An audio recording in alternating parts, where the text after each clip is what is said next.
ओम नमः शिवाय।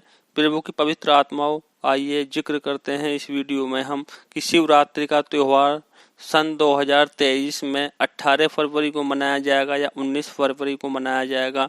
व्रत का क्या महत्व है, किस तरह से हमें व्रत मनाना है और व्रत का जो निशिता काल का समय क्या रहेगा, व्रत के जो 4 पहर हैं वो कब से कब तक हैं, क्या उनका समय रहेगा और व्रत पारणा का समय क्या रहेगा। साथ ही साथ हमें कौन सा मंत्र बोलना चाहिए जिससे कि हमें अच्छा फल मिले, पूजा हमारी सफल हो, उस मंत्र के बारे में भी हम इस वीडियो में आपको बताएंगे। तो अगर इस चैनल पर नए हैं तो मैं यहाँ पे कहना चाहूँगा कि आप चैनल को सब्सक्राइब कीजिए, लाइक कीजिए, शेयर कीजिए, जिससे कि आपके इष्ट मित्र भी इस वीडियो का लाभ उठा सकें। और चैनल को सब्सक्राइब करने के साथ साथ आप शेयर भी कीजिए, कमेंट्स भी कीजिए। अगर आपका कोई प्रश्न भी है तो आप प्रश्न भी कमेंट्स में पूछ सकते हैं। जी हाँ, जैसे कि आप जानते हैं कि कष्टों से मुक्ति के इस चैनल में मैं धार्मिक वीडियो ही बनाता हूँ और जो आपके भविष्य को संभाल दें, जैसे कि कष्ट कम हो जीवन में। सभी के जीवन में कष्ट होते हैं, हम उन कष्टों को हटा तो नहीं सकते, लेकिन कैसे कष्ट को हम कम कर सकते हैं, उन सभी मंत्रों का जिक्र हम अपने चैनल में करते हैं। तो अगर आप चैनल पर नए हैं तो प्लीज सब्सक्राइब चैनल। आइए शुरू करते हैं महाशिवरात्रि के बारे में। क्या क्या हमें करना चाहिए, कौन से दिन ये मनाई जाएगी, क्या इसके 4 पहर हैं, क्या इसका निशिता काल है और कौन सा मंत्र हमें बोलना चाहिए और क्या किस दिन हमें व्रत खोलना चाहिए। जी हाँ मित्रों, इस बार 2023 में महाशिवरात्रि का जो त्यौहार मनाया जाएगा वो 18 फरवरी शनिवार के दिन सुबह से ही मनाया जाएगा। हमें सुबह उठना चाहिए, स्नान आदि से पवित्र होने के बाद में हमें कोशिश करनी चाहिए कि जो 12 ज्योतिर्लिंग हैं उनमें से कम एक ज्योतिर्लिंग का हम दर्शन कर लें। लेकिन अगर हम एक ज्योतिर्लिंग का भी दर्शन नहीं कर सकते तो हमें शिवलिंग का दर्शन तो जरूर करना चाहिए। शिवालय में जाइए, वहाँ पे 1 लोटा जल, उसमें थोड़ा गंगा जल और दूध भी चढ़ाना चाहिए शिव जी पे, दही भी चढ़ानी चाहिए। उसी के साथ साथ थोड़ी सी भांग के पत्ते, धतूरा, बेलपत्री, ये सब चीजें हमें शिव जी पर समर्पित करने चाहिए। महाशिवरात्रि के दिन बेर का भी विशेष महत्व है। हमें बेर भी शिव जी पे, माँ पार्वती पे समर्पित करने चाहिए, हमें बेर भी चढ़ाने चाहिए। जल चढ़ाते वक्त हमें ओम नमः शिवाय का जाप करना चाहिए।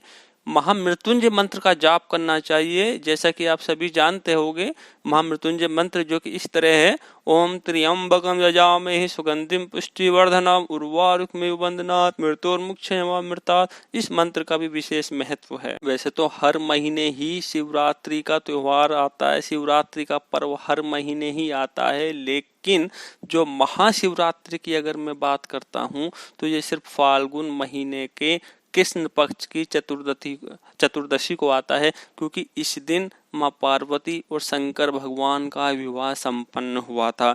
इस वजह से हम बड़े धूमधाम के साथ इस व्रत को मनाते हैं, इस त्योहार को मनाते हैं। इस दिन व्रत रखते हैं, उपवास रखते हैं, शिव जी का गुणगान करते हैं तथा शंकर भगवान का आशीर्वाद प्राप्त करते हैं। वैसे तो जो चतुर्दशी तिथि की प्रारंभ होगी वो 18 फरवरी रात 8:02 से होगी और 19 फरवरी रविवार शाम 4:18 तक रहेगी।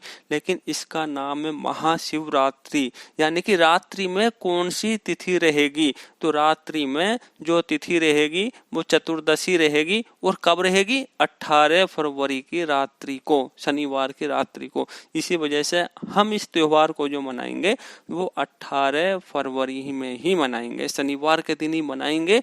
और इस दिन इसका एक विशेष महत्व ये भी है कि प्रदोष व्रत, महाशिवरात्रि तथा ये शनिवार के दिन आई है, तो शनिवार प्रदोष व्रत, तीनों व्रत एक साथ एक ही दिन पड़ रहे हैं, तो इसका फल बहुत ही लाभदायक होता है। इस दिन हम इसको मनाएंगे, बड़े धूमधाम के साथ मनाएंगे।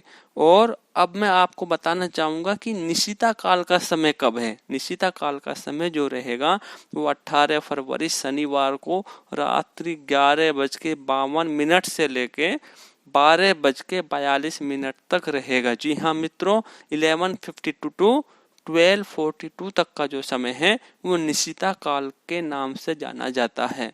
मैं आपको बताना चाहूँगा कि हम जो पूजा अर्चना करते हैं उसका काफ़ी उत्तम फल होता है, लेकिन अगर पूजा को एक विशेष समय पर किया जाए, एक विशेष पहर पे किया जाए, तो उसका फल 100 गुना ज़्यादा फलदायक होता है। उसका जो परिणाम होता है वो बहुत ही अच्छा होता है।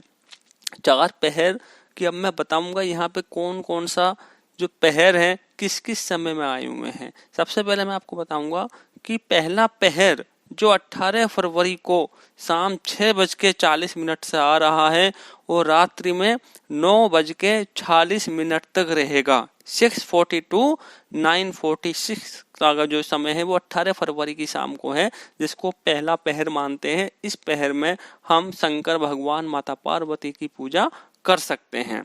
उसके बाद में जो दूसरा पहर आ रहा है वो 9:47 से लेके रात्रि में 12:52 तक रहेगा। जी हाँ, 9:47 to 12:52 तक का जो समय है उसमें हम दूसरा पहर आ रहा है। अगर हम पहले पहर में पूजा नहीं कर सके तो हम दूसरे पहर में पूजा कर सकते हैं। उसके बाद में जो तीसरा पहर शुरू होगा, जैसा कि आप सभी जानते हैं 12 बजे के बाद में जो हमारी अंग्रेजी की तारीख है वो चेंज हो जाती है, तो 19 फरवरी आ जाएगी 12:53 से। ये रहेगा 3:59 यानी कि 4 बजे तक की हम बात कर सकते हैं।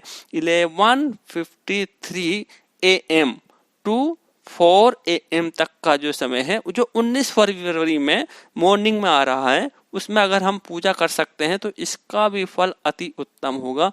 हमें स्नान आदि भी हम कर सकते हैं और यहाँ पे पूजा कर सकते हैं।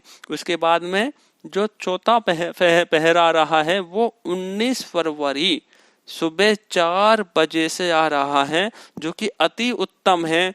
इसमें तो हम काफ़ी काफ़ी अच्छा समय है। इस समय में हम स्नान आदि करके 4 बजे के लेके 6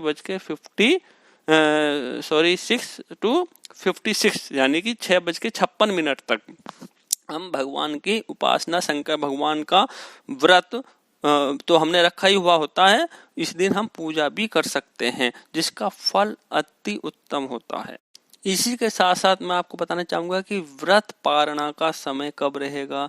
जी हाँ, व्रत पारणा का जो समय है वो 19 फरवरी दिन रविवार के दिन सुबह 6:57 से दोपहर 2 बजे तक हम कर सकते हैं। इस दिन भी हम शिव मंदिर में जाके, शिवालय में जाके शंकर भगवान का दर्शन करके, शिवलिंग पर जल चढ़ा के अपना व्रत खोल सकते हैं, व्रत पारणा कर सकते हैं। अब हम ओम नमः शिवाय का जाप करते हैं, महामृत्युंजय मंत्र का जाप करते हैं, लेकिन एक मंत्र और है। अगर हम उस मंत्र का ध्यान करते हैं, उस मंत्र को बोलते हैं, उस मंत्र का जाप करते हैं, उस मंत्र का उच्चारण करते हैं, तो हमें जो परिणाम मिलता है, हमें जो फल मिलता है वो 12 ज्योतिर्लिंग के दर्शनों के स्वरूप जो फल मिलता है, वो फल इस मंत्र के उच्चारण मात्र से ही मिल जाता है। स्क्रीन पर आप देख सकते हैं जो मंत्र है, इसको आप बोल सकते हैं। कैसे बोलना है?